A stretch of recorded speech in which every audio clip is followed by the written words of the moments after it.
It's always strike three, you're out. It has never changed. Right, John? And we do go back a little bit because I see Jimmy Browski sitting over there at that table. See, Jimmy, if I was over there sitting with you, we could have a few more bites to eat. Oh, when you get up there to head the table. Jimmy and I go back with the leagues the same that Johnny played in. In fact, Jimmy was the catcher. Johnny would be a pitcher. This goes back to the Dalton League when Dorans had won it about 10 straight, and then all of a sudden the Dalton group turned around and said, well, you guys are so good, we're going to have to restructure the league. So they changed their name to Mohawk Heron. And came back and won 4 more championships. But part of the fun was, and this is a situation because one of my fellow umpires is also here with us tonight, Buddy Byron, doing a game with us, and I think Buddy was on the plate. Johnny comes to bat and he's pitching this night, and I told Johnny the story about this before, and he said, okay, yeah, Eddie Whalum's right over there by the door. Here's what happened. John is in the last week of regular season, and he's going for the batting title. Now, Johnny could hit as well as pitch. You know, people didn't give him credit for that, but he could hit. I'm on the bases this night, and the game's tied, you know, like 1-1 or like this, and there's a runner on first, and it's the bottom of the 7th, and all of a sudden, the pitch comes in, John's at bat, and all of a sudden I go, you're out! Hey, John, and the pitch was delivered, so John didn't pay attention to you're out. He smacked the ball over the fence for a home run. I remember that. And he starts down the first, and all of a sudden they realize somebody said out, and it was me. I'm standing out there on the bases like this going, you're out. It wasn't John. It was his teammate, the runner, happened to leave the base before the ball was pitched. So John, finally it sinks in. Is it out? Oh my God.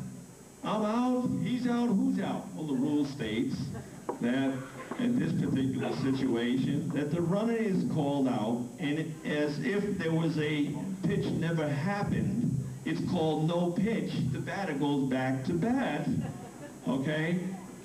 But the runner has to leave the base. So John, when he finally found out that there was an out call, he then starts a beeline. I thought it was right for me. I'm standing out there in between first and second, my hands up, and he's making a run at me. And here he comes, and I'm going to give it to him too. But he makes a slight turn because it starts to sink in. Holy crow. Eddie Whalen, you dirty son of a... You just cost me the home run title. So he makes a beeline and begrudgingly goes back to home plate. And the dust clears and the calm sets in. And he goes, he wipes his hands off. Gets set up again, next pitch. Boom! He knocks it over the fence, home run. But he loses the home run title by 1 run. Thank you, Eddie. No. They did win the game, though. Now, where did John get this little feistiness? Here's a little ditty I happened to pick up. See, when John was small, nobody knew he had a little train set, you know, when he was around 5 years old. And he's playing with this new electric little train set in the living room. And his mom is in the kitchen, and she kind of overhears him talking as the train set is, you know, in motion. And she hears this little conversation. He's all you little sons of bees. See, as a coach, we don't like to swear, you know, you get technical foul. Who want to get off? Get the hell off, because this is the last stop. And all of you little sons of bees again, who are getting on, get your asses in the train, because we're going down the tracks. Oh, geez, now Mother overhears this in the kitchen, horrified. She goes, oh my God, Johnny, We don't use that kind of language in this house. I want you to go upstairs in your room and stay there for 2 hours and think about what you should be saying. When you come out, you can play with the trains again. But I want you to use nice language. Okay, Johnny's sometimes punctual, but about after 2 hours, after being up in his room, he comes down and resumes playing with his little train set. Now the train stopped and the mother heard her son say, over listening again, "All you passengers, please remember to take all your belongings with you. We thank you and hope your trip was a pleasant one. We hope you will ride again soon," she heard her little son say so proudly. "For those of you just boarding, remember, there's no smoking in the train, but we hope you will be pleasant and relaxed on your journey with us today." And as Mom began to smile, she started back into the kitchen. Then Johnny added, "For those of you who pissed off about the 2-hour delay, please see the bitch in the kitchen."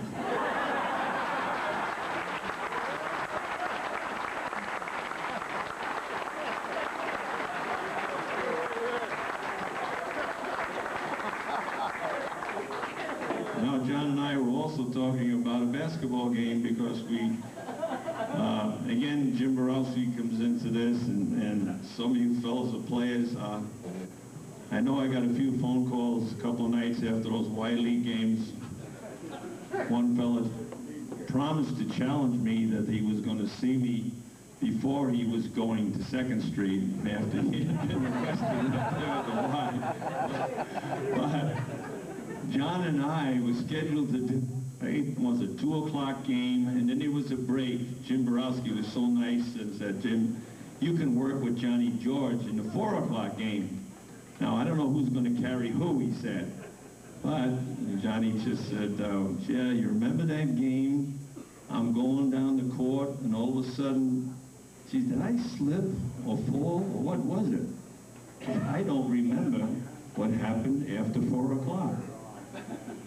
John did have a collapse that day and did have his work taken care of. I think I had to work on the carotid artery. Now, you people doing CPR like we teach and rescue, pretty serious affair.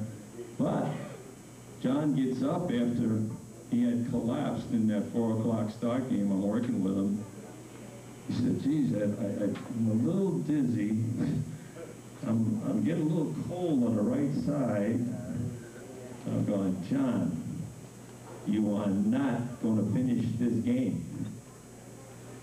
Yeah, but, you know, I know what he was thinking. He was thinking of mucho dineros. He wanted the money for the damn game. But if you didn't finish it, you don't get paid.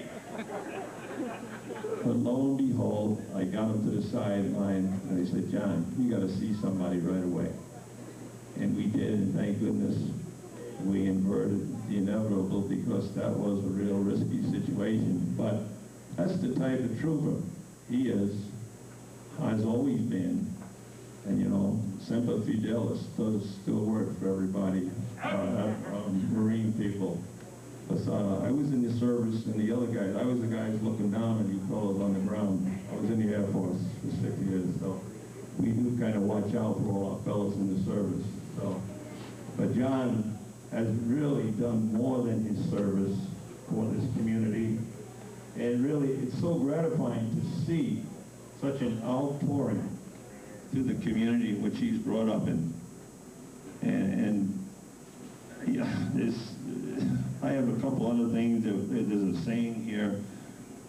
I want to paraphrase it because there's other people here tonight, but what it really states, there's a story about a person called Michael, but you can put any name into it. But the story goes something like this. There were